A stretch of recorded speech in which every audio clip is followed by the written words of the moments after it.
sa front library. Calmly.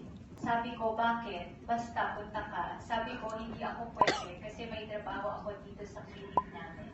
Sabi ko, try mo na lang yung iba kung may pupunta dyan na malapit if ever, sabi ko. So, binaba niya.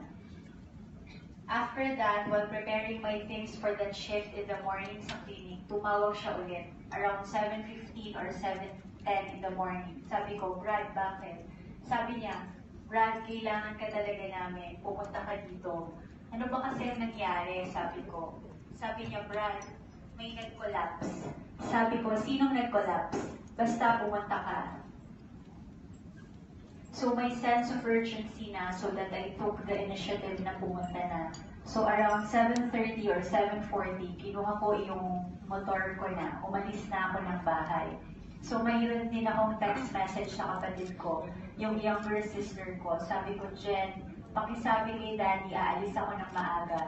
Sabi ko, baka tanghali na ako bumalik. Yun ang sabi ko.